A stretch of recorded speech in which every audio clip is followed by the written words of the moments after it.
evolução da governação societária com foco no contexto angolano. Para esta edição, propusemos-nos a discutir sobre propósito societário e impacto para as empresas nos dias de hoje. Antes de entrarmos para a conversa propriamente dita, gostava de chamar o presidente da CGA para tecer algumas notas de boas-vindas, uma vez que é a primeira atividade que a CGA realiza depois da eleição do corpo diretivo. Presidente Wilson, Dr. Wilson Agostinho, tem a palavra, por favor. Muito obrigado, Musa Santareno, obrigado, doutora Fernanda, doutora Nayola, que vão ser as nossas oradoras aqui nos falar sobre o propósito societário. Estendo as minhas saudações a todos os participantes, sejam todos muito bem-vindos. É com grande satisfação que damos início a este evento que marca, no fundo, o regresso do ciclo de webinars que nós costumamos denominar Conversas de Governance, promovidas pela Angolan Corporate Governance Association. Hoje, a nossa reunião é para abordar o tema, como já sublinhou o Dr. Nguza Santareno, um tema que tem ganhado centralidade nos estudos de gestão e nas práticas corporativas contemporâneas. Falamos precisamente do propósito empresarial ou propósito societário. O propósito societário, e falar de propósito hoje, representa não apenas uma mudança, ou seja, uma moda passageira, algo como um mero artifício de marketing. O que está, na verdade, em causa é a razão de ser da própria sociedade. Aquilo que justifica a sua existência, que vai muito para além da geração do lucro. Propósito societário é assim um conceito que nos remete à identidade corporativa, à sua capacidade de gerar valor para a sociedade em que a empresa está inserida. Propósito societário é um tema atual na literatura do governo das empresas e já se tem estado a perceber que empresas que são guiadas com um propósito claro, genuíno e compartilhado, tendem a demonstrar maior resiliência em cenários de crise, por exemplo, maior engajamento dos seus colaboradores e também apresentam uma relação muito mais sólida com os seus stakeholders. Ou seja, uma empresa com propósito definido, visivelmente, impacta de maneira tangível, ou seja, o propósito no seio das empresas vai impactar de maneira significativa e perceptível nos seus resultados finais. Assim sendo, é fundamental que a sociedade comercial defina e vivencie o seu propósito e encontre os mecanismos para garantir que este propósito não se torne apenas um slogan bonito no slide institucional, mas que oriente as decisões, as estratégias e os comportamentos no cotidiano da própria sociedade. Então, essas questões vão ser exploradas hoje com maior profundidade, essas e outras, e para isso agradecemos mais uma vez a presença da doutora Nayol e da doutora Fernanda, que são especialistas em matéria de bom governo e têm debruçado sobre estes e outros assuntos com muita seriedade e profundidade. Assim sendo, esperamos que este encontro seja um espaço de troca de conhecimentos, experiência, de reflexão e inspiração para nos ajudar a avançar na construção de organizações e sociedades comerciais em particular, mais conscientes, mais éticas e conectadas com os desafios do nosso tempo. Da minha parte, resta-me apenas agradecer a presença de todos e desejar que desfrutem deste webinar. Corra, que seja excelente para todos nós. Muito obrigado.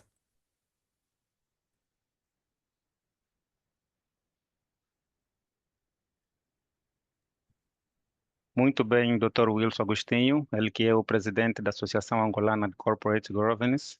Bem, para o início de conversa, temos a honra de contar com a presença da doutora Nayol Cohen, ela que é economista e membro fundadora da CGA, e temos ainda a honra de contar com a doutora Fernanda Moleia, ela que é advogada e vice-presidente da CGA. Para início de conversa, vamos começar com a doutora Nayol. Doutora Nayol, o que é isso então de propósito societário? Obrigada. Estou mesmo muito feliz por estar a participar nestas nossas conversas de governance eu já se faziam necessárias e este tema é um tema muito atual. E à sua pergunta, eu lançaria uma segunda pergunta. que era, se uma empresa hoje desaparecesse, a pergunta que ficaria era, quem é que ia sentir falta? E por que ia sentir falta? Portanto, todas as empresas devem se fazer a si próprias esta questão, devem se colocar a si próprias esta questão. Se eu, a minha empresa hoje desaparecer, será que o mercado vai sentir? Será que os clientes vão sentir? Porque é esta a razão da existência das empresas. É verdade que as empresas têm hoje, mais do que nunca, do que gerar valor sustentável. Mas não podemos perder de vista que elas, para além do lucro e da sustentabilidade e da inclusão, elas cada vez mais, elas precisam de ter um propósito no mercado, um propósito na comunidade. E é por isso que eu gostaria de vos trazer este tema, não numa perspectiva normativa, mas numa perspectiva económica. É o chamado corporate purpose. E o corporate purpose vai muito para além do lucro, como aliás já foi dito aqui na introdução. Ela precisa de estar integrada na operação, mas ela precisa de estar integrada num sentido: missão, visão e valores. A Nova Juventude, por exemplo, a Deloitte, em 2023, fez um estudo que dizia claramente, sobretudo nos países mais desenvolvidos, que as pessoas só aceitavam trabalhar em determinadas empresas se elas de facto soubessem qual era a missão, a visão e os valores dessa empresa. Em países e em mercados como os nossos, eu estou a falar muito concretamente do caso de Angola, porque não é bom falarmos do propósito societário apenas no sentido abstrato. Temos que o trazer, esta necessidade de propósito, para as nossas empresas, para o nosso mercado nacional. O nosso mercado nacional, ele tem uma característica de grande instabilidade, tem uma característica de muita desigualdade, tem uma característica de infraestruturas frágeis. E, portanto, mais do que nunca, as nossas empresas precisam de se afirmar todos os dias, respondendo à questão: para que é que nós existimos? Ancorar na credibilidade, ancorar na confiança, para podermos trazer as pessoas connosco. E aí podemos falar mais tarde sob o seu ponto de vista normativo, dos regulamentos, das regras, dos procedimentos, mas a missão, a visão e os valores têm que ser aquilo que me diz: vale a pena trabalhar aqui, vale a pena acordar, vale a pena ajudar a mover este motor para a frente. Porque a partir de uma certa altura, todos nós já sentimos, sobretudo aqueles que já trabalham há muito tempo, que não basta no final do dia recebermos um salário. Se nós não estivermos felizes naquilo que estamos a fazer, mais tarde ou mais cedo, até vamos todos os dias, até recebemos todos os dias, mas sentimos que nos falta alguma coisa. E nós, como seres humanos e como profissionais, precisamos deste missão, desta visão, destes valores, o tal propósito para nos dizer: bora lá acordar, bora ir para a frente, e é preciso a união de todos. Sim, sim, muito boa nota. E uma reflexão bastante, por acaso, se refletirmos em uma boa nota inicial. Vamos agora à doutora Fernanda Moleia. Penso que tem alguma coisa também a dizer para notas breves relativamente ao propósito societário. Então, como é que vê o propósito societário? Sente que durante esse tempo, com o passar do tempo, há alguma alteração no modo como o governo societário vai caminhando? Será que há necessidade mesmo de haver um propósito societário ou é apenas um discurso para vender até certo ponto a imagem junto da sociedade? Olá, boa noite. De fato, a Anael tem razão, já estávamos mesmo a sentir falta destas conversas. Houve aqui um tempo, sobretudo na pandemia, em que estas conversas ganhavam vida e davam vida. Ainda bem, parabéns à nova direção, parabéns aqui a alguns a que eu sei que está neste projeto aqui muito para trás, muitas vezes, no back, mas sempre a fazer as coisas acontecerem. Pronto, agora vamos falar do propósito societário, não é? É, é engraçado. A Anael falou da missão, visão e valores das sociedades. E recorrentemente, quando dou aulas, ou nas empresas, ou estamos ali em formações, um job, e nós perguntamos assim às empresas, aos colaboradores, já que fez uma liderança, qual é a missão da sociedade, qual é a visão da sociedade, quais são os valores da sociedade. E é normal que ninguém saiba responder. É normal que ninguém consiga chegar lá e dizer, olha, pelo menos temos este valor ou aquele outro valor. E quando eu entro na matéria da propósito, e depois perguntam, mas então qual é a diferença entre a tradicional missão e agora isso que nós estamos a falar acerca do propósito?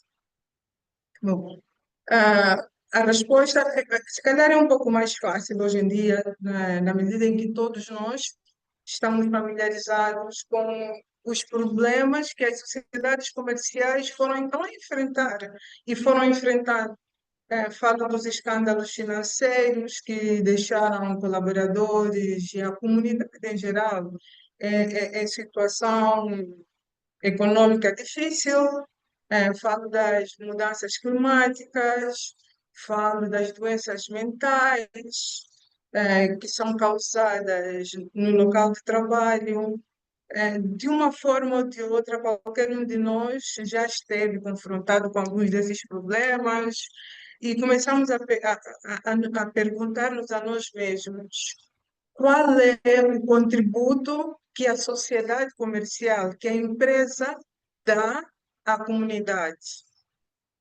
Ela existe para fazer lucro, ela faz lucro para os seus associados, para os seus sócios e para os shareholders. E o que é que ela dá à sociedade em retribuição a isso? E aí nós sentimos que há um vazio. Não basta dizer que o serviço que ela presta, não basta dizer que o produto que ela fornece ao mercado é o seu contributo, porque hoje em dia a, a sociedade está consciencializada que o serviço é importante, mas não é qualquer serviço que é importante. O produto é importante, mas não é qualquer produto que é importante. E não é só isso. É que o produto até pode ser importante, mas a forma como ele foi feito, os prejuízos que causou até ao produto final, também deve contar. E hoje em dia nós falamos de agregar valor. As sociedades comerciais, elas, quando estão no mercado, as empresas, quando estão no mercado, elas também têm que agregar valor à sociedade, à comunidade, aos colaboradores e a todos que participam ou estão envolvidas de algum modo com a empresa. E aí facilmente conseguimos perceber que, quando falamos em propósito, estamos a falar no elemento ético, no elemento sustentável que fundamenta a existência daquela empresa ali. A Nael perguntava, mas se eu desapareço hoje enquanto empresa, quem sentirá falta? Sim, quem sentirá falta? Porque por que tem que estar ali presente? Por que que eu faço isto? Para quem que eu faço isto?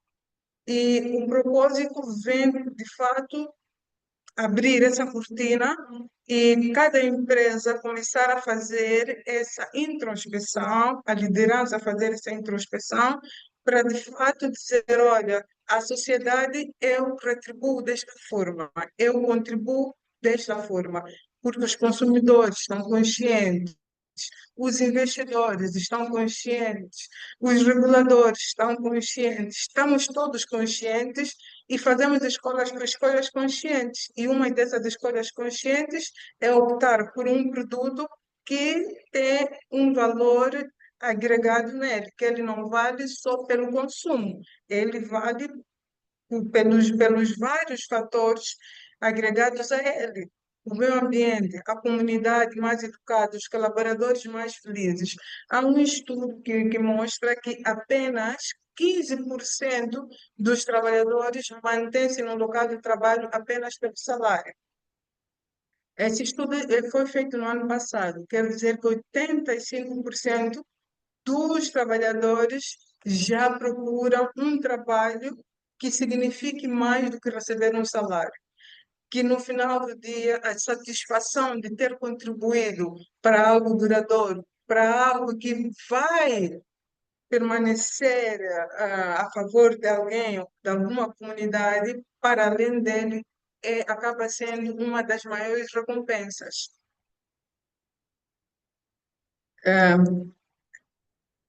Queres que eu Não, desenvolva esse é um mais? muito bom ponto. Esse é um muito bom ponto, porque de facto nós todos precisamos de sair todos os dias para nos realizarmos também, quer com o seu ponto de vista humano, seu ponto de vista profissional. E esta realização vem naquilo que estamos a fazer.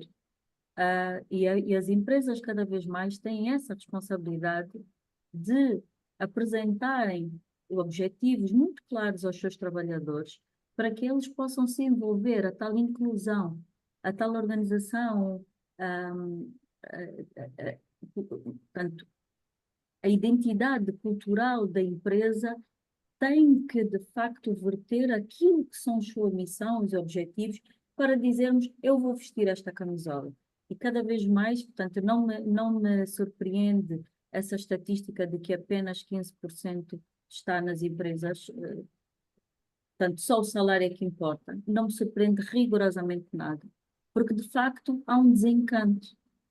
É preciso voltar a mobilizar as pessoas para aquilo que é realmente a missão e a visão, que é o propósito das empresas. E no caso dos nossos países, volto a repetir, porque isto em termos económicos é fundamental, é preciso criar âncoras de credibilidade, é preciso criar âncoras de vontade de fazer, de motivar, de criar valor. E a instabilidade institucional, a fragilidade institucional, se ela não estiver alicerçada numa cultura organizacional forte, as empresas não vão lá. E é por isso que muitas das nossas empresas não têm a força e a robustez que nós gostaríamos. Exatamente porque falta ao nível do conhecimento, como foi dito, muito, muito bem reconhecido, Fernando, quando dizia que se chega às empresas para se dar uma aula e pergunta sobre a missão e a visão e os valores, e os trabalhadores não sabem. Olha, Portanto, teve um webinar que eu assisti em Londres e o formador dizia que foi para uma empresa e o tema da formação era como fazer dinheiro. Era para a empresa, era para os colaboradores, era para a liderança toda. E a formação estava programada para 5 dias e ele passou 4 dias a falar da liderança, do propósito societário. Ocupou-se nisso e no último dia um dos líderes da empresa disse, olha, eu sinto que eu estou triste porque eu não vim para aqui para falar sobre liderança, não vim para falar sobre o propósito societário. Eu vim para esta formação porque eu quero saber como fazer dinheiro. E não falamos nisso. Hoje é o último dia da formação. Eu sinto-me sinceramente defraudado. E ele dizia: bom, eu vou falar nisso. E para falar de como fazer dinheiro, eu só preciso de meia hora. O restante de tempo, eu preciso ensinar-vos a ter uma mentalidade para fazer dinheiro, ou seja, a liderança. Tudo começa na liderança e termina na liderança. Se nós não tivermos uma liderança capaz de identificar um propósito na missão que foi definida pela empresa, dentro dos valores que foram definidos e dentro da visão que foi definida, encontramos um propósito, inspirar os colaboradores a aderir àquele propósito e criar uma cultura organizacional em que o propósito faça parte do cotidiano do colaborador, ninguém vai fazer lucro. Então, ficamos 4 dias a falar de liderança, porque é isso que vocês precisam. Porque se eu me for embora hoje, com o que vocês sabem sobre liderança, fazem dinheiro sem que eu precise de vos ensinar, porque as bases estão todas lá. Bem, muito bem, doutora Fernanda. Nós temos aqui uma questão. A questão é a seguinte: gostava de saber que papel tem a liderança, tanto os gerentes como os administradores, na institucionalização do propósito societário? E a institucionalização do propósito societário, será que não poderá, em algum momento, divergir com aquilo que são os interesses dos sócios ou acionistas? E havendo essa divergência, uma vez que tradicionalmente entende-se que a finalidade das sociedades é lucrativa, havendo esta divergência entre a institucionalização por parte da liderança do propósito societário com aquilo que é o interesse dos acionistas, como poderemos depois dirimir, na eventualidade de haver essa divergência, como podemos depois dirimir este conflito? Podemos aqui entender um conflito de agência. Ou seja, deve haver sempre uma convergência, o interesse do acionista ou sócio com o interesse da liderança, ou não há esta necessidade? Basta que se entenda que o propósito societário é importante para os aspectos sociais e ambientais, ou tem que necessariamente atender os interesses dos acionistas? Bom, ah, acho que fez 2 perguntas, uma sobre liderança e outra sobre a questão da institucionalização. Bom, por acaso eu acabei fazendo uma introdução ao tema da liderança. Eu confesso que quando comecei, né, nestas leads, comecei no ISG e depois entrei para o corporate e nunca tinha, até entrar para o corporate, nunca tinha olhado para os temas da liderança. Comecei a entrar para os temas da liderança, porque deparei-me ou deparo-me até agora com algumas situações dentro das empresas que, de fato, fizeram-me recuar e começar a olhar mais de perto o tema liderança. Por quê?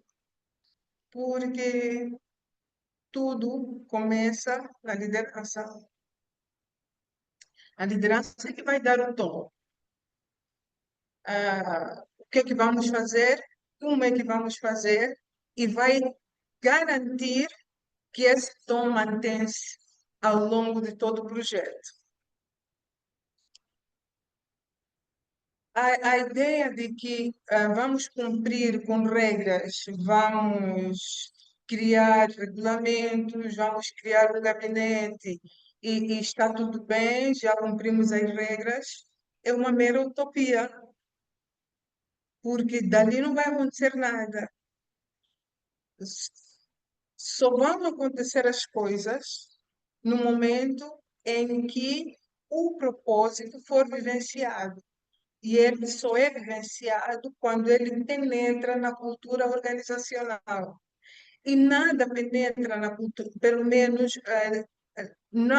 eu ia dizer que nada, mas vou recuar, vou dizer, o propósito não entrará dentro da cultura organizacional se a liderança não encaminhar todos os instrumentos jurídicos, estratégicos, operacionais para se conseguir que esse propósito também faça parte da cultura organizacional. São todos uns temas interligados. Não consigo dizer, sobretudo, quando nós fazemos as due diligências, quando nós fazemos o compliance, nós percebemos isso. Se a liderança não for uma liderança formal e dizer que tem um propósito apenas meramente formal, isso vai se notar porque não haverá progresso absolutamente nenhum. A liderança, ela própria tem que estar consciencializada, mas não é consciencializada porque simplesmente sentou-se numa cadeira e aprendeu. Ela tem que estar inspirada para poder inspirar os outros, tem para poder motivar os outros, os colaboradores.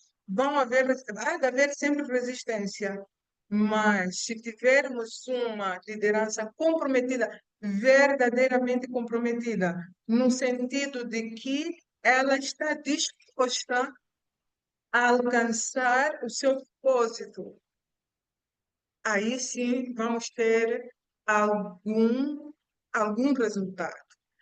Relativamente à institucionalização, quando eu tivesse que conversar com um cliente e procurar explicar a importância do ISG, há 3 anos eu tinha muita dificuldade em fazê-lo. Hoje já não tenho absolutamente nenhuma dificuldade, porque não aderir aos critérios, por exemplo, de ISG, ao propósito societário, à sustentabilidade, é simplesmente perder dinheiro. Nenhuma empresa consegue manter-se no mercado se não reformular a sua forma, a sua abordagem ao mercado. Nem que não seja diretamente a partir das multas, nem que não seja pela reputação de não cumpridor, nem que não seja porque não consegue inspirar os clientes a aderirem ao seu produto, nem que não seja por aí, ela vai perder dinheiro.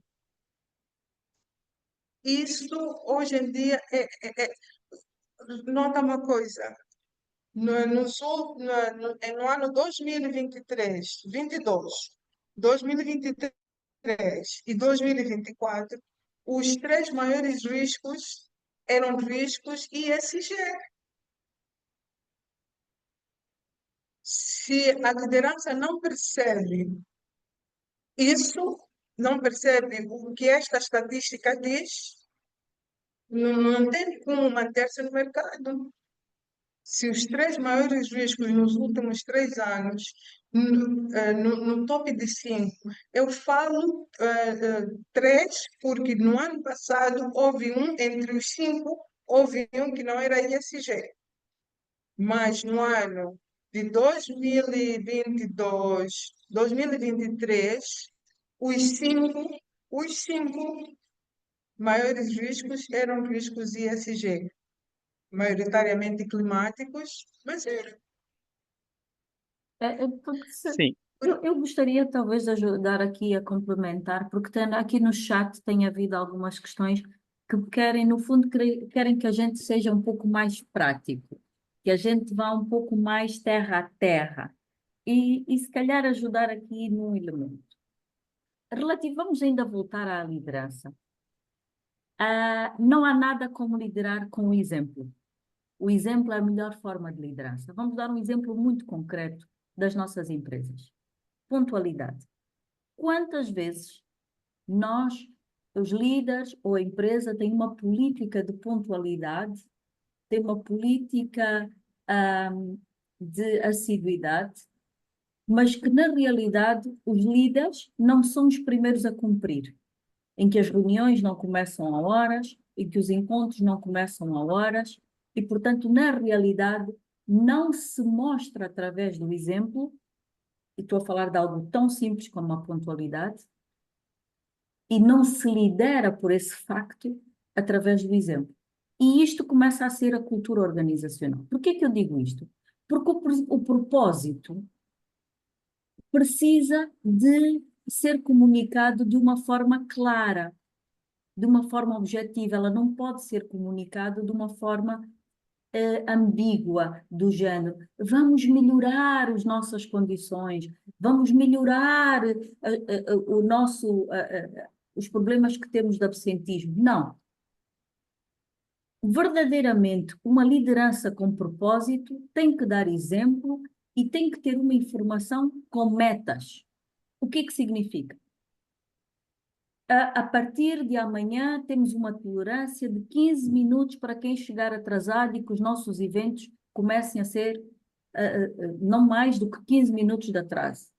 Isto é uma meta concreta, é um objetivo concreto, é um propósito concreto, é um exemplo concreto em que podemos medir. Por isso é que eu gosto muito do governance, não na perspectiva normativa, mas na perspectiva econômica, porque ela pode ser mensurável. E o propósito pode ser mensurável com KPIs muito claros, e este é um deles, em que falamos de liderança, em que falamos de KPIs, de uma mensagem muito concreta. E isto diminui logo uma fragilidade institucional, que é, por exemplo, a indisciplina relativamente aos atrasos e à pontualidade. Voltava ainda ao ESG, que está muito na moda. Eu fiz uma crônica, eu escrevo para o Jornal Económico em Portugal e fiz uma crônica que teve muito review, muitos reflexos, muitos comentários, as pessoas adoraram, porque eu dizia mesmo que o ESG é uma hipocrisia, sobretudo neste momento do desenvolvimento de algumas sociedades. E porquê? Porque não há que é meio ambiente, environmental, nem há S, que é social. Nós não vamos ter nem políticas ambientais, nem políticas sociais, sem termos G. Temos que ter G para ter IS. Quem faz a ponte para termos boas políticas ambientais e quem faz a ponte para boas políticas sociais e para que as empresas sejam para além do lucro, é o G. E o G é o governance. E, portanto, nós ainda estamos numa fase nas nossas empresas de organização. E, portanto, o mundo mais moderno já está organizado. E estão-nos a pedir que nos coloquem metas de ESG num momento em que muitas vezes as nossas empresas ainda não chegaram à sua maturidade. Vamos fugir a essa responsabilidade? Não. Vamos aproveitar para dar passos rápidos em direção àquilo que são as boas práticas? A resposta é sim. Mas temos que escolher e temos que ter prioridades. Mais uma vez, o propósito das empresas é liderar com exemplo, é liderar com metas concretas e, sobretudo, metas alcançáveis. Eu diria mesmo objetivos SMART. O que significam objetivos SMART?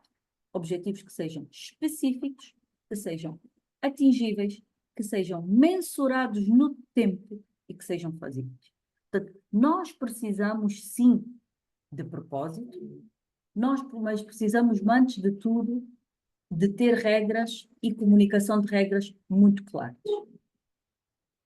Eu podia alongar muito mais ainda sobre isto, porque há também, quando nós não temos a tal comunicação com metas claras, depois também temos desalinhamento interno, em que podemos entender o que é isto de melhorias. Melhorias pode ser entendida nas várias perspectivas. Agora, se temos exemplos muito concretos de que a partir do dia 1, nem todos que chegarem depois dos 15 minutos têm aqui uma violação muito clara daquilo que é a nossa identidade, sob o ponto de vista do respeito pelo tempo, fica logo, não há desalinhamento.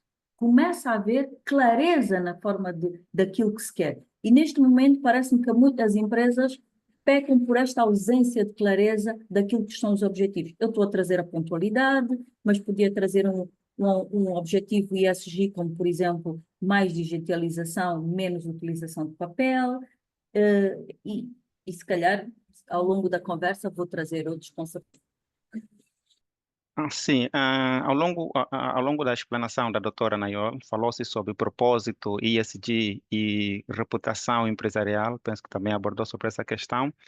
Gostava de saber se estamos a falar da mesma coisa e, se não, como fazer o alinhamento entre esses três elementos que são essenciais para a imagem de qualquer empresa? Ou seja, há esta possibilidade de fazer um alinhamento entre esses três elementos ou estamos a falar da mesma coisa?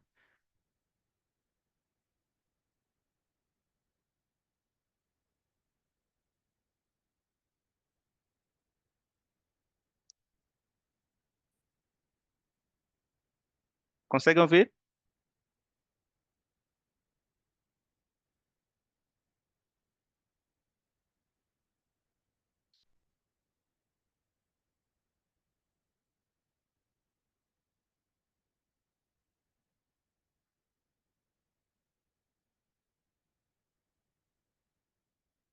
Para desligar o som. Doutora Nayol,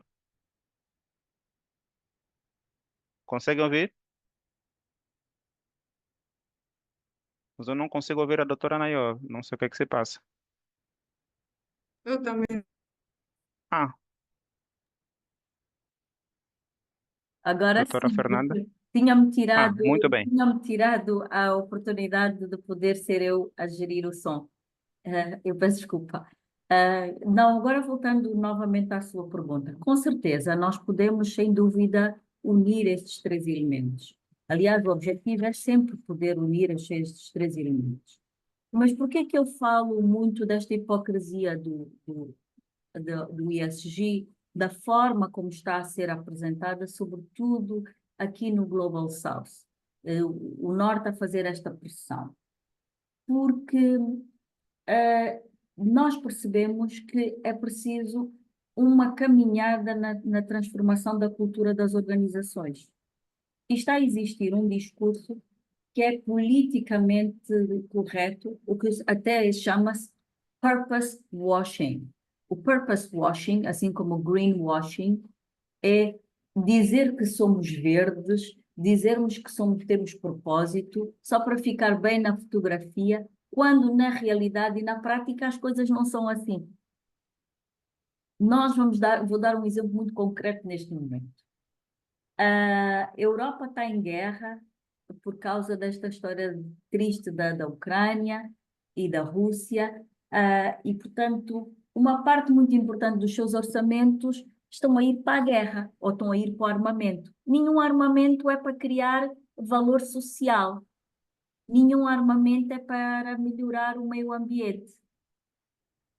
Isto tudo as armas servem para matar. E, portanto, há um discurso politicamente correto do global warming, climate change, e, portanto, mudanças climáticas, precisamos de fazer alguma coisa. O discurso é fabuloso, mas depois, na ação concreta dos exemplos, o que nós vimos é orçamentos muito mais virados para a indústria armamentista do que para a ação social ou para a ação da mudança climática.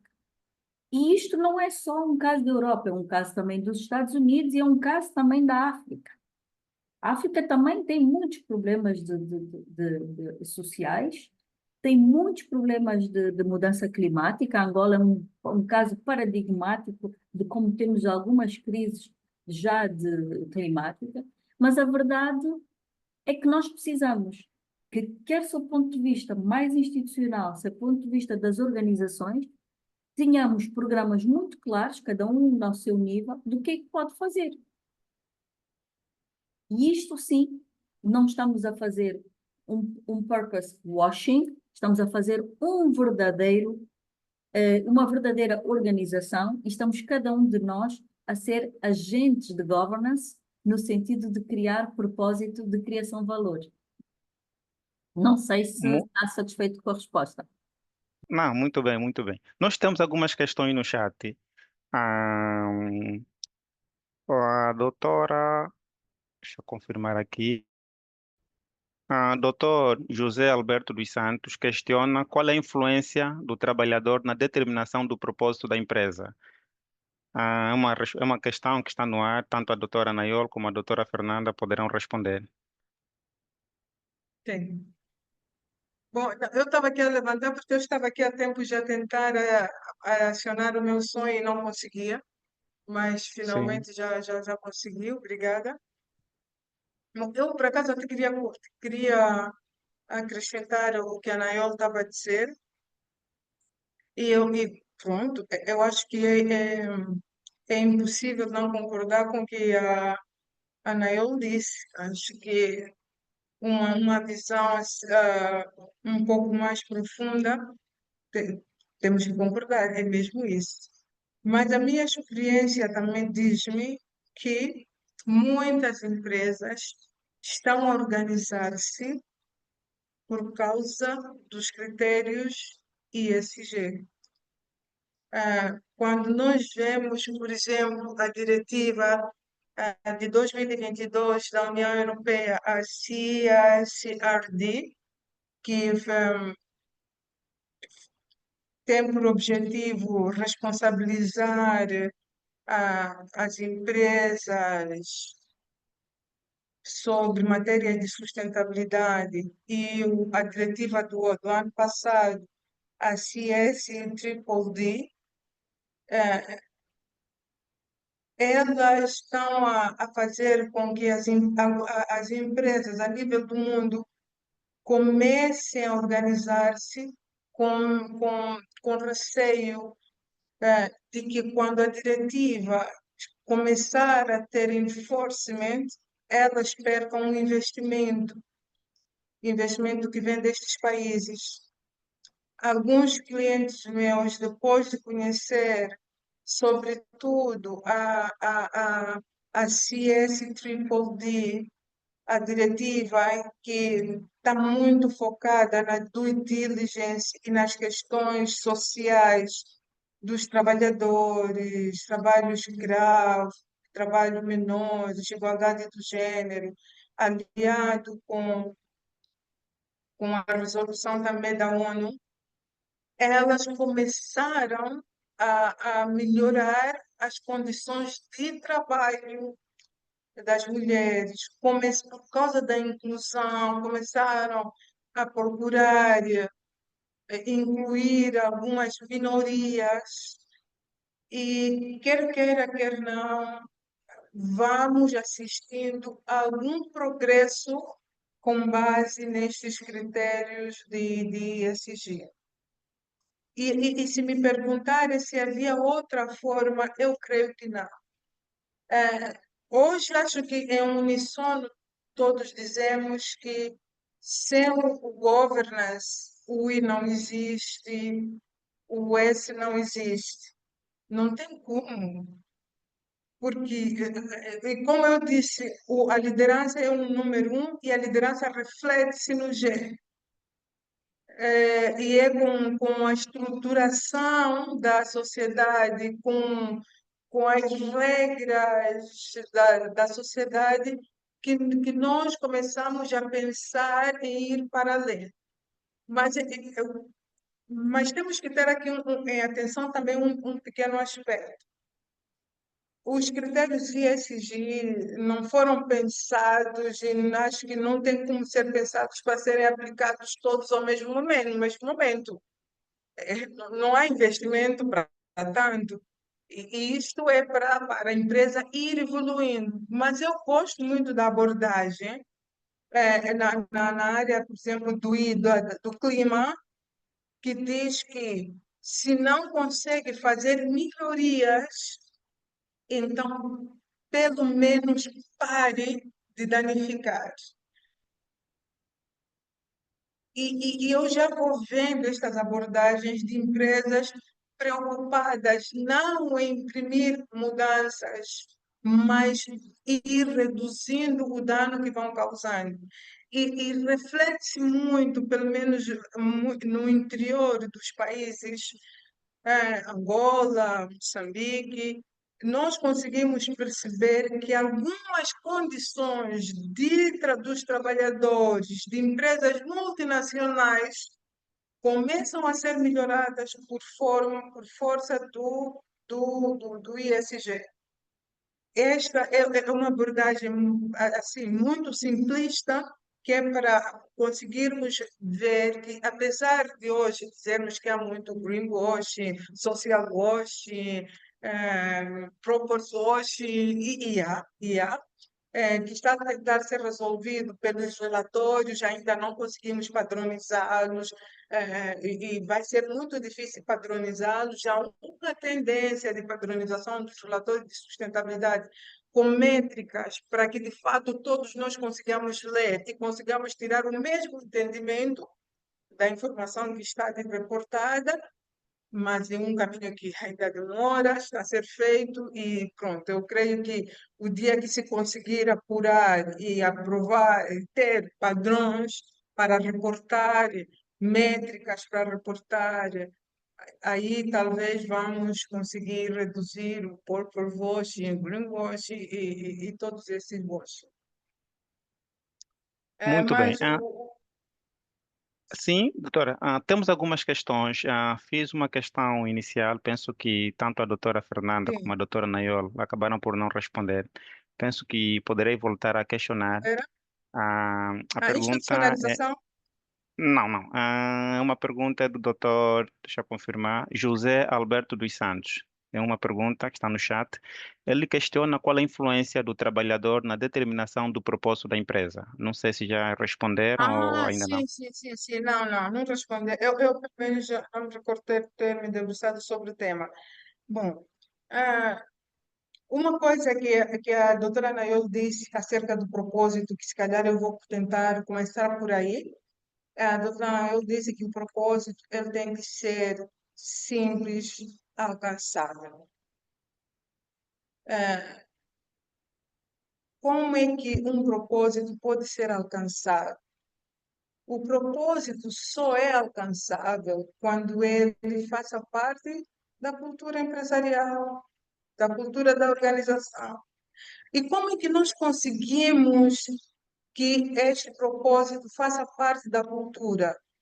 Quando o propósito foi definido com base nos valores do conjunto das pessoas que vão prosseguir. O que é que isso significa?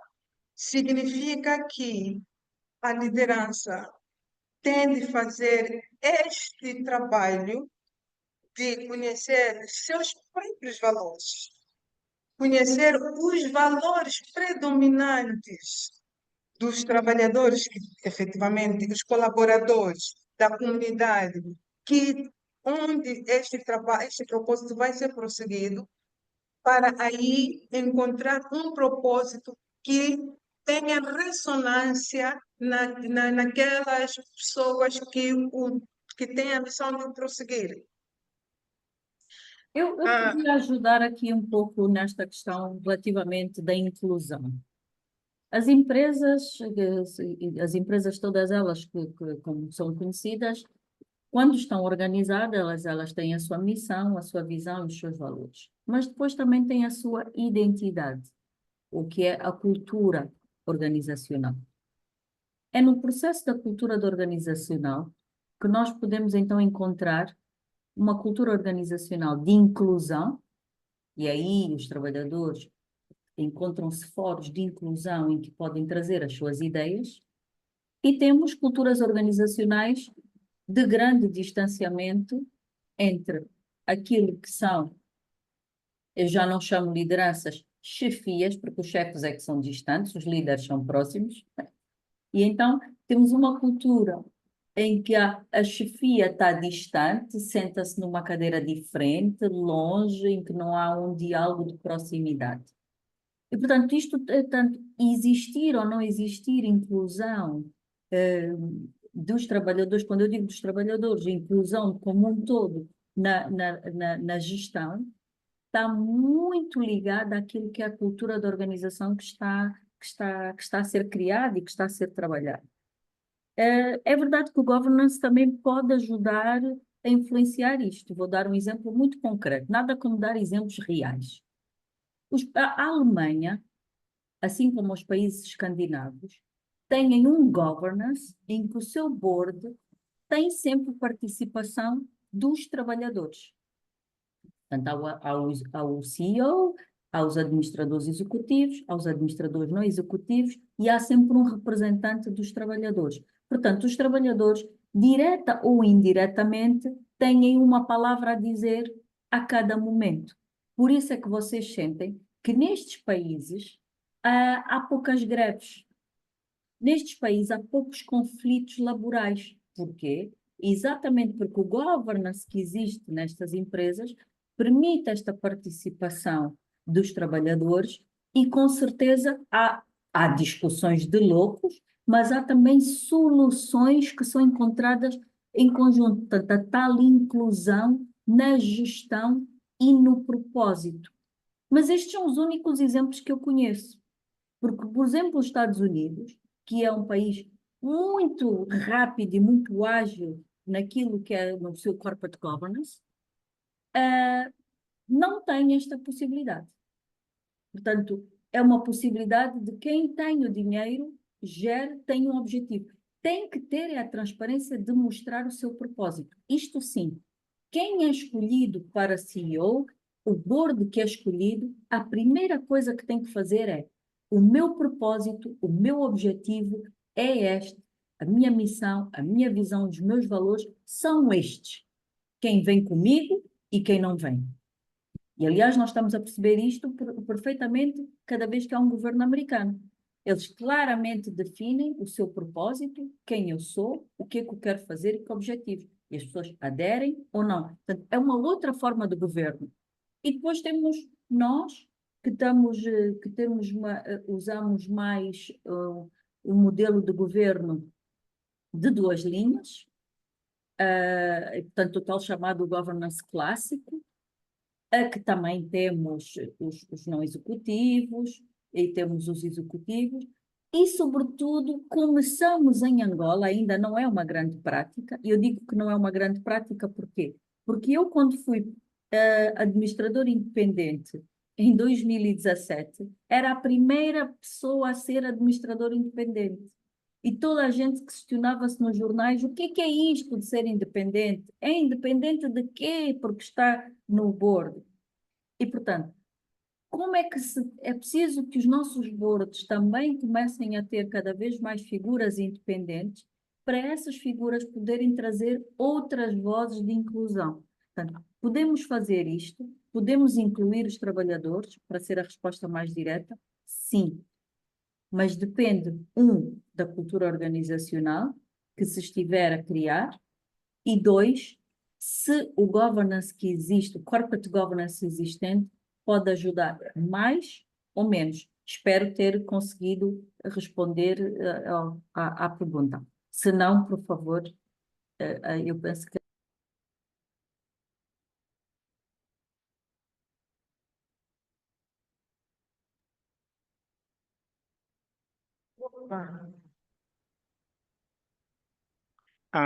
Temos outra questão. Conseguem ouvir-me? Sim, sim, sim. Sim, sim. Há uma questão. Salomão Abelho fez essa questão no chat, dirigida para a doutora. Bem, fez questões tanto para a doutora Nayol como para a doutora Fernanda. Eu vou ler agora a questão dirigida para a doutora Fernanda. Ahm, o Salomão Abelho questiona o seguinte: a nossa lei das sociedades comerciais traz uma perspectiva pluralista ao prever que, a quando da observância dos deveres de lealdade pelos administradores, a exigência de ponderação de interesse de outros sujeitos relevantes para a sustentabilidade da sociedade. Depois questiona tais como os seus trabalhadores, clientes e credores. Ou seja, no fundo, o que ele questiona é essas outras pessoas relevantes, que essas outras pessoas relevantes, será que são os trabalhadores, clientes e os credores para além dos acionistas? Penso ser essa questão, porque ele primeiro fez uma breve introdução e depois traz essa questão em função do que ele menciona relativamente aos interesses de outros sujeitos relevantes. Ele pretende saber se esses outros sujeitos relevantes para a sustentabilidade têm que ver com os seus trabalhadores, clientes e os credores. Penso ser essa questão. Caso não for, Salomão Abílio, por favor, pode dizer no chat. Sim, parece ser essa questão mesmo. Quais são outros sujeitos relevantes para a sustentabilidade? E ele depois questiona se são os Hum, trabalhadores, os credores e os clientes. Bom, acho que aqui tem mais a ver com aquele conceito de stakeholders, não é? Certo, Ah, stakeholder. exatamente, que basicamente são todos aqueles que participam na vida da sociedade. É, também estão os credores, estão a comunidade, estão os colaboradores, estão os fornecedores, está o Estado, estão os reguladores. Basicamente, todos nós à volta ali da empresa, que gravitamos à volta da empresa, são os outros interessados. Mas é uma outra questão, acho que a doutora Nayola é que respondeu, mas a questão da se houver diferendo entre os interesses dos sócios E e sócios, os interesses dos outros stakeholders, stakeholders. qual seria o papel dos administradores, né? Na verdade, é essa questão, não sei se a doutora Nael chegou. Tem Essa é uma alguma questão, pergunta? Não sim. sei não sei se essa questão chegou a ser respondida ou não.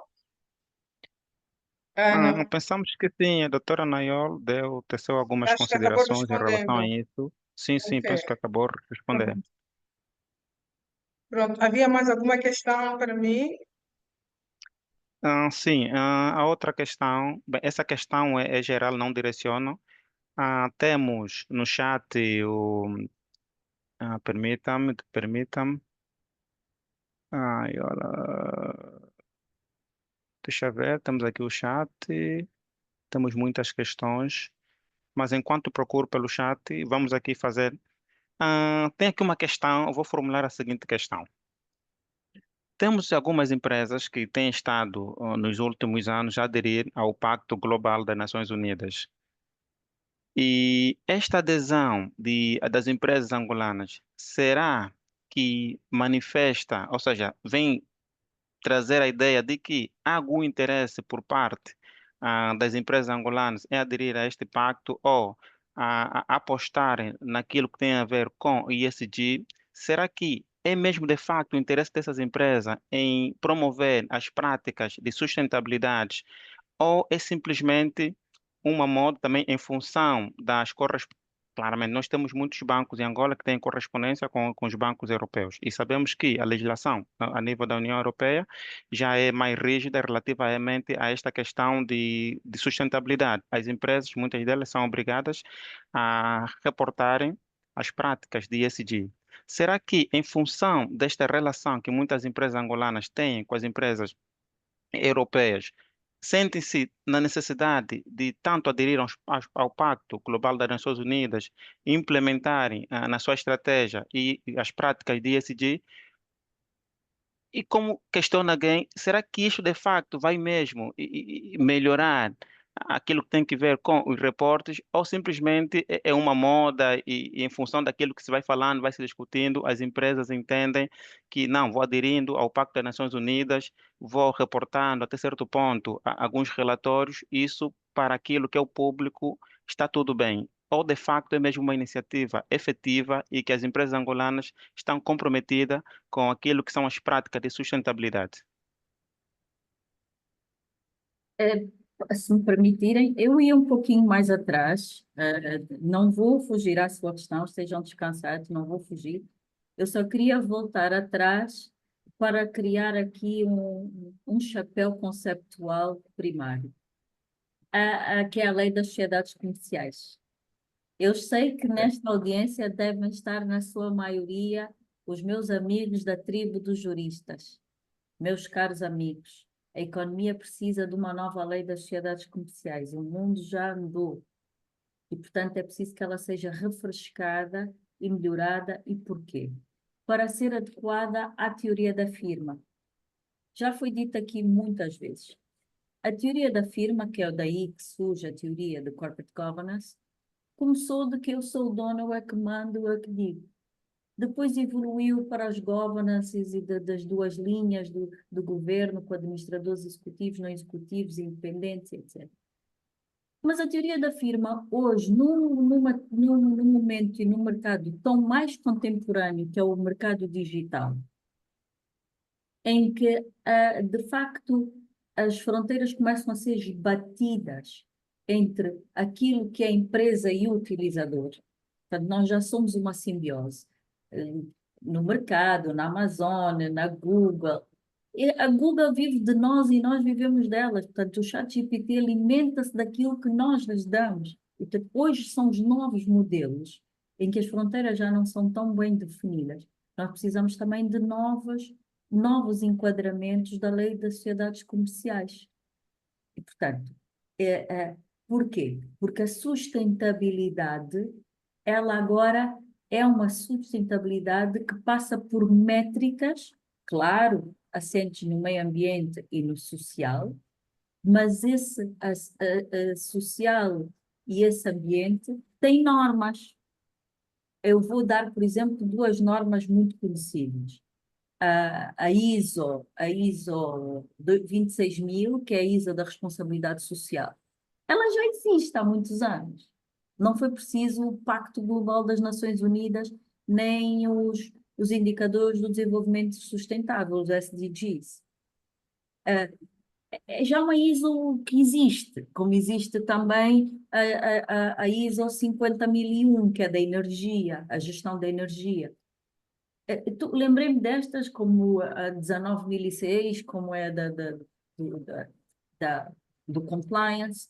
E, portanto, estas normas todas já existem. O que neste momento, o discurso deste momento, é mais um discurso da implementação de facto. Nós estamos na fase em que, internacionalmente, já demos um grande passo. Agora é preciso que os países se comecem a comprometer.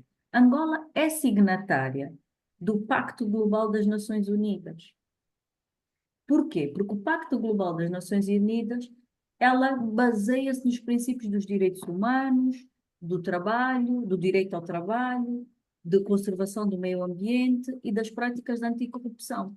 E, portanto, Angola é signatária desse pacto. Angola é signatária dos Objetivos do Milénio e do desenvolvimento sustentável. Portanto, neste momento, o que se está a nível global a tentar fazer é engajar os países na assinatura destes princípios e para que eles, nos seus países, reforcem estes princípios ao nível das suas empresas. No nível de Angola, será que nós já estamos bem aí? Não, não estamos bem. Eu diria que os setores que estão mais longe na aplicação destes princípios, quando eu digo mais longe, no sentido de que já percorreram os primeiros passos, o setor dos petróleos e o setor da banca.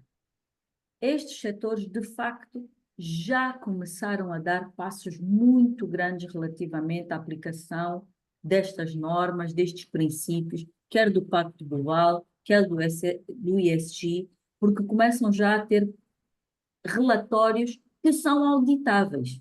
Portanto, não é só o relatório porque fica bem e como responsabilidade social, não. Os relatórios da banca já são auditáveis naquilo que são as primeiras métricas, os primeiros KPIs. Temos um longo caminho a percorrer, já dissemos que sim. Já se começaram os primeiros passos? Já. Agora, é preciso que a banca e os petróleos façam chamado spillover. Portanto, contagiem o resto das empresas nacionais também a aderirem às boas práticas. Não está a ser fácil. Não está a ser fácil porque, neste momento, a maior parte das empresas investe toda a sua energia naquilo que é a criação de lucro ainda, sem olhar um bocado para tudo o que está à volta. As empresas, devido a um contexto macroeconómico bastante adverso, elas acabam por se focarem, com muita razão em muitos aspectos, naquilo que é a sustentabilidade, ou melhor, os ganhos imediatos, que sem olhar, sem levantar a cabeça para um olhar para mais médio e longo prazo, que estes princípios obrigam. Estes princípios obrigam a que cada um de nós, quer como agentes de mudança, como agentes de governance, como profissionais, não olhemos apenas para o curto prazo, mas comecemos a influenciar as empresas, as decisões, para que tenham uma visão de maior médio prazo e, se possível, de longo prazo. O contexto nem sempre é muito favorável, mas precisamos de começar a influenciar nesses princípios. E vamos ver se a banca começa a ter mais força para poder contagiar estes princípios também com as empresas que vão à banca. Já começa a existir, sobretudo para as grandes empresas, mas para as micro, pequenas empresas que são a nossa realidade, isso ainda não é verdade. Portanto, e este é o desafio. Temos que ter a coragem, a humildade de perceber que, embora as boas práticas precisam de ser conversadas, como estamos a fazer hoje, precisam de ser disseminadas, nós sabemos que ainda temos nós mesmo a nível da ACGA, temos aqui um caminho muito grande na disseminação e no esclarecimento da importância de que as boas práticas ajudam a criar transparência, ajudam a criar equidade e estes princípios ajudam a criar confiança. Quando as pessoas têm confiança, avançam. Quando não têm confiança, retraem-se.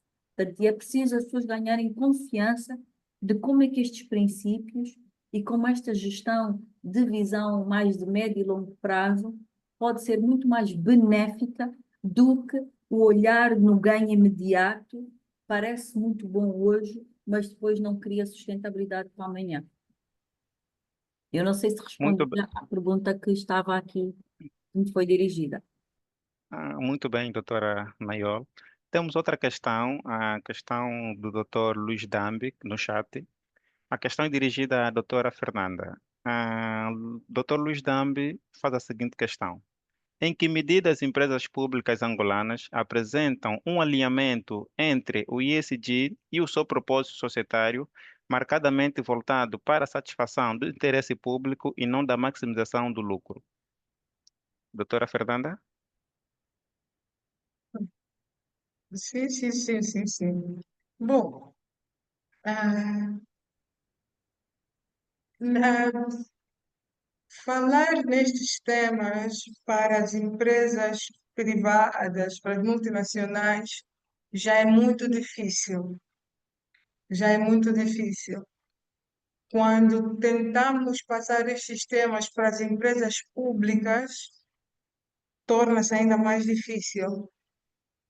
Ah, Sobretudo porque muitas destas empresas públicas já fazem tradicionalmente aquilo que nós chamamos de responsabilidade social. E a responsabilidade social nunca esteve ligada com propósitos ou missão das empresas públicas. Estava ligada com a missão ou a responsabilidade de melhorar a condição do angolano ou da comunidade. Então, muitas dessas empresas, quando nós vemos, elas têm muitas ações de responsabilidade social em áreas muito diferentes, que algumas vezes não tem nada a ver com o seu propósito, se é que já tem um propósito definido. Se é que já tem um propósito definido. Então, eu, na verdade, sou das poucas empresas públicas que eu sei que já estão a trabalhar em matérias de ESG, ainda estão no processo de organizar-se para efetivamente dizermos que tem um propósito e que já estão a fazer os relatórios de modo constante. eh, então, não consigo dizer se estão alinhadas ou não, porque eu ainda não nem sequer vi esta potência para aderir aos critérios de ESG. Muitas dessas empresas nós ainda estamos a lutar na parte do G, ainda estamos a lutar no G, no governance, ainda estamos a tentar que haja transparência, que haja prestação de contas.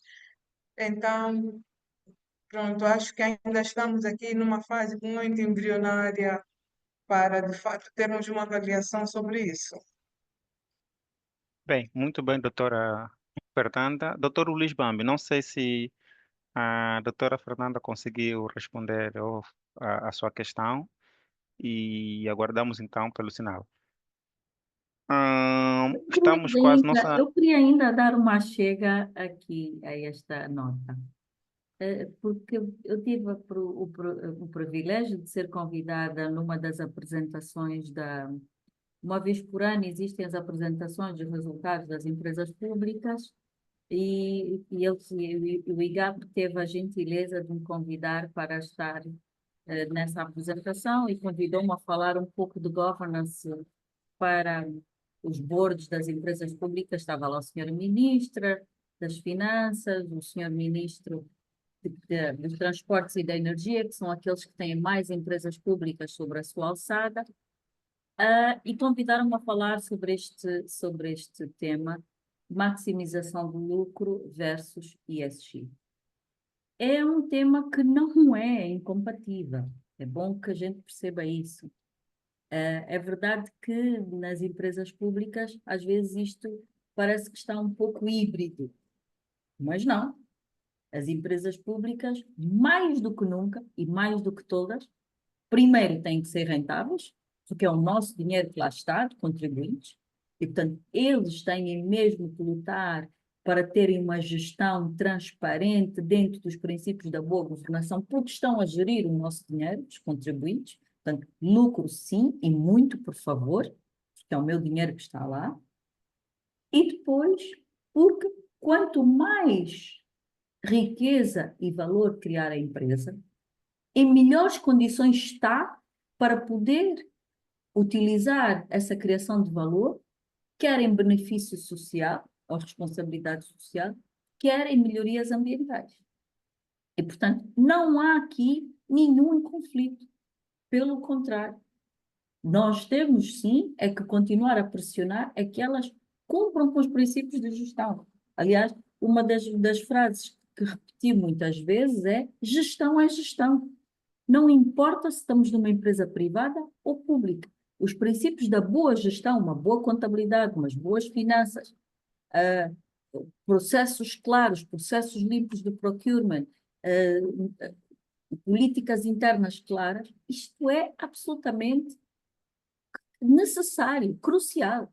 E se é uma empresa pública, mais ainda, porque se é uma empresa privada, o problema é do patrão se quer ganhar mais ou menos dinheiro, se quer ter transparência ou não. Mas ao nível da empresa pública, isto nem se coloca. O que queremos é que elas, de facto, sejam bem geridas, rentáveis, para que os seus resultados permitam uma maior aplicação, quer ao nível da responsabilidade social, quer ao nível da melhoria ambiental. Muito bem, doutora Nayol. A nossa conversa de governance tem duração de 90 minutos, nesse caso 1h30. São 19h17. Penso que ainda temos alguns minutos para algumas considerações. E temos uma pergunta no chat, é de MSS. Ele não direciona especificamente nem a doutora Fernanda, nem a doutora Nayol, portanto é uma questão que fica no ar. Tanto uma como outra poderão responder. Faz a seguinte questão: como o propósito societário, nesse caso o MSS, faz a seguinte questão: como o propósito societário pode contribuir para a redução da desigualdade social e a promoção da inclusão econômica em Angola? A pergunta é de MSS.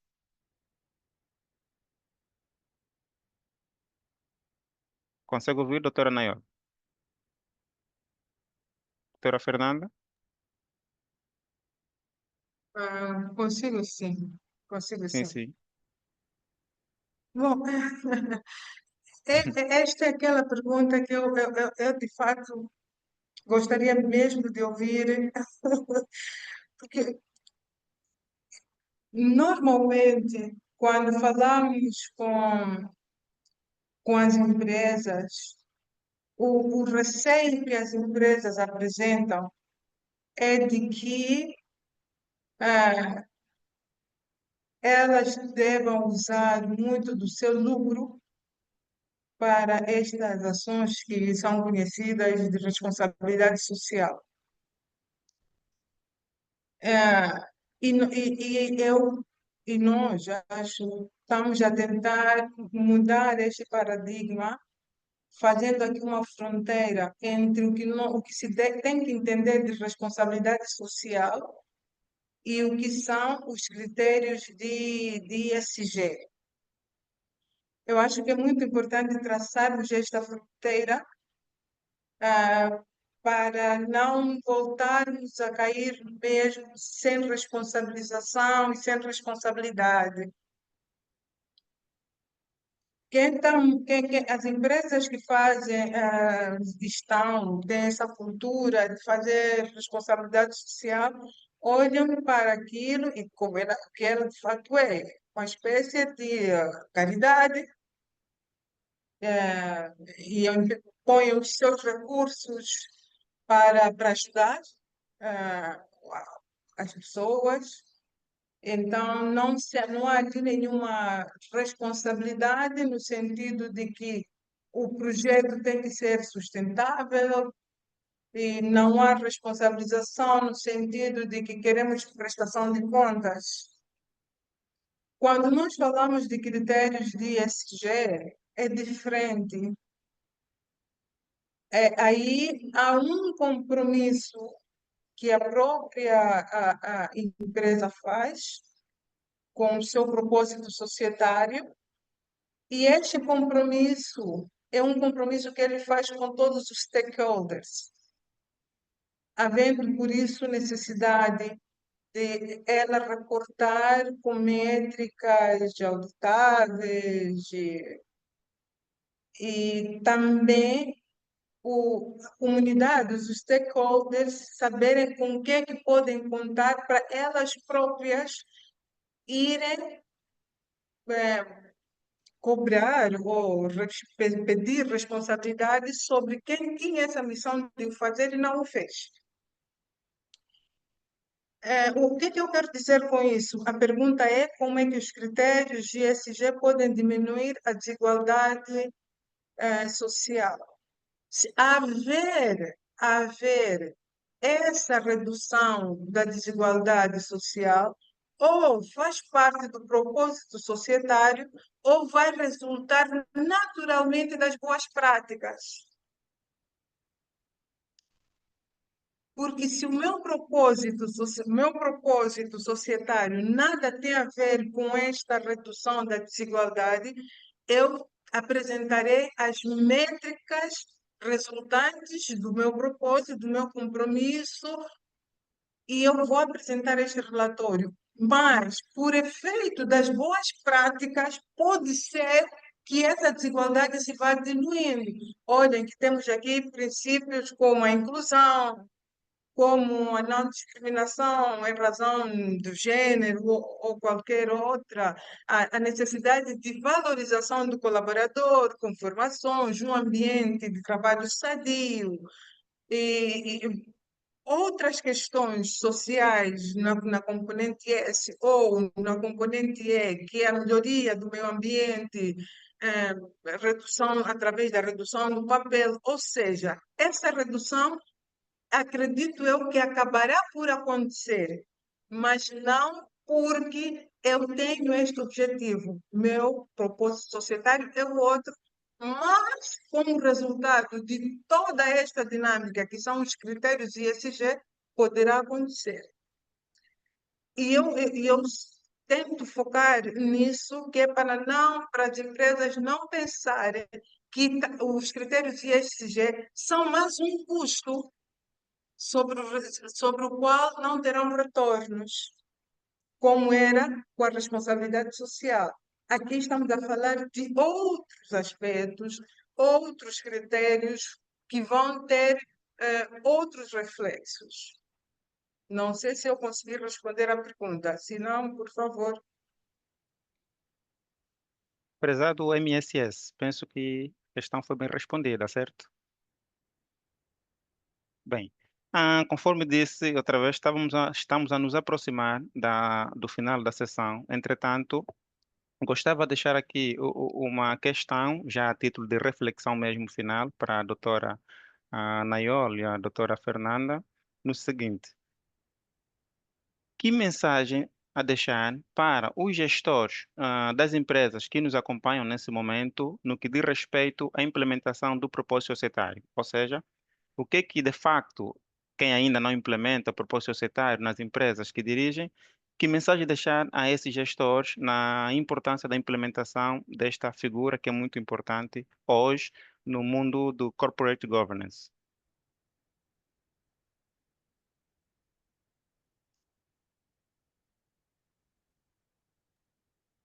Eu gostava apenas, tenho aqui uma pergunta no chat.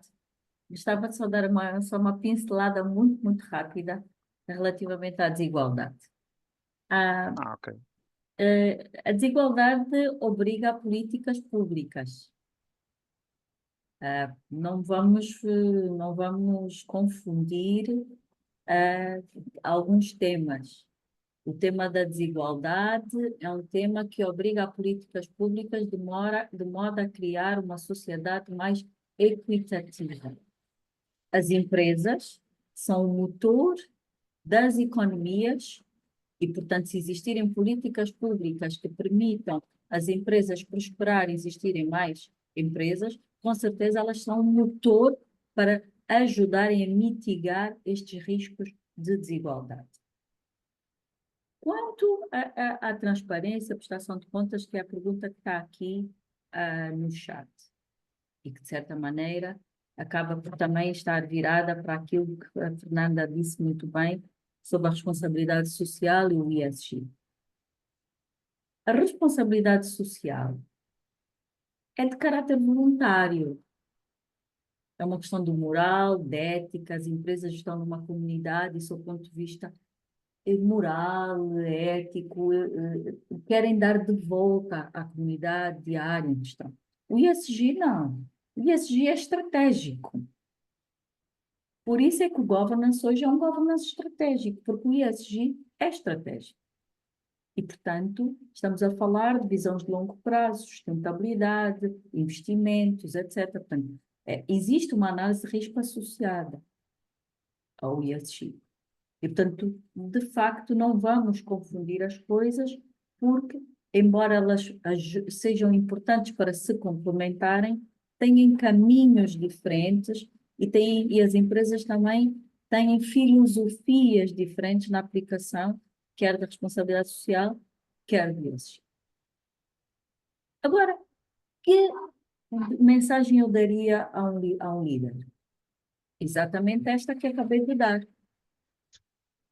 As empresas são cada vez mais organizações sociais.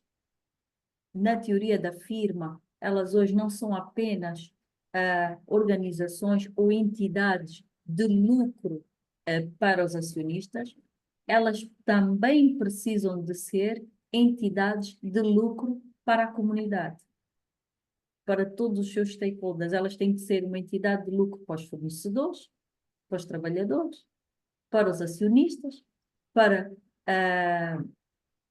os vendedores, para todos que se relacionam com ela, porque todos querem ganhar desta entidade. E, portanto, as empresas precisam também, e os seus gestores, precisam de pensar na criação de valor, mas precisam também de pensar no ESG estratégico, que é a tal visão de longo e médio prazo, e dar de volta à sociedade, que é aquilo a sua responsabilidade social. Eles têm que ter os dois chapéus, mas, sobretudo, têm que ter foco. E, portanto, ter propósito significa ter foco. O que é que eu quero fazer? Eu praticamente terminaria esta nossa hora de conversa exatamente como comecei. O gestor tem que se perguntar: se a minha empresa desaparecesse amanhã, será que sentiam falta de mim?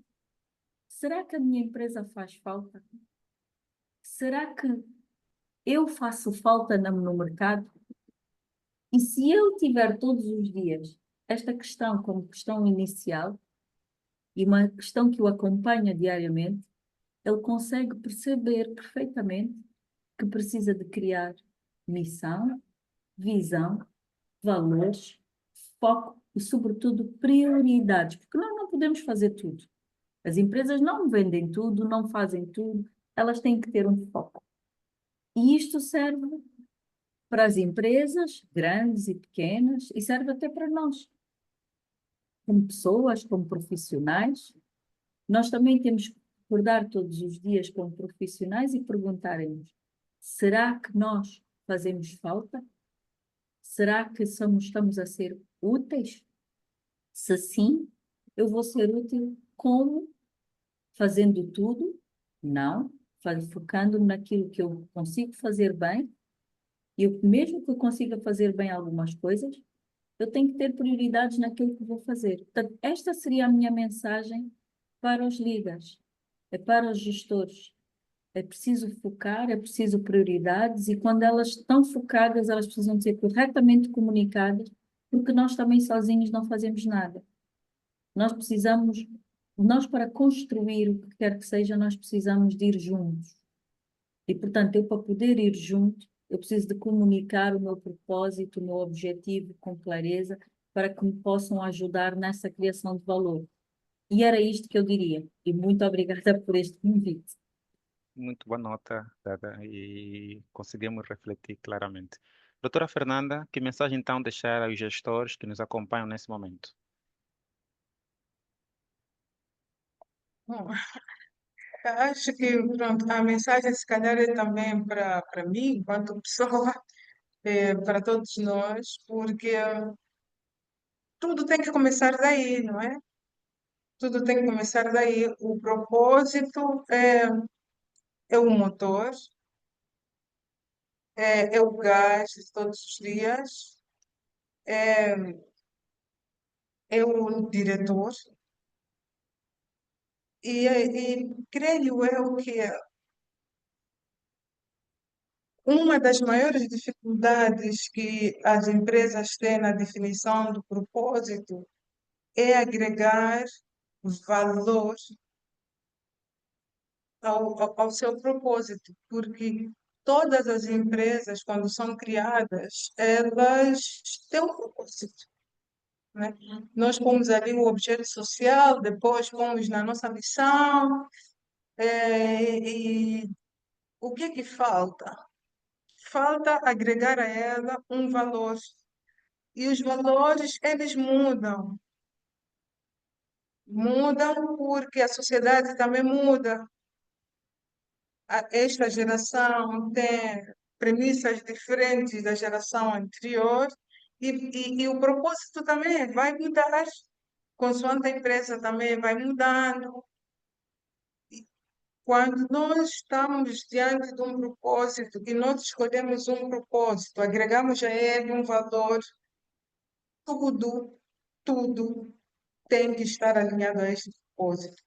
Todos os instrumentos da empresa, o recrutamento que vai ser feito a partir daí para frente tem que também ter em conta este propósito, porque os que já estão na empresa, de alguma forma, vai ter que ser realinhado para que elas entendam aquele propósito e prossigam. Mas quem vem depois do propósito definido pode já ter características que facilmente a ajudem a incorporar o novo propósito. E é importante que se faça. É importante que se faça. A mesma mensagem que eu deixo para o ISG é a mesma mensagem que eu deixo aqui. Faça de forma tímida, faça sem muitos critérios, talvez, mas faça. Comece hoje, aperfeiçoe amanhã.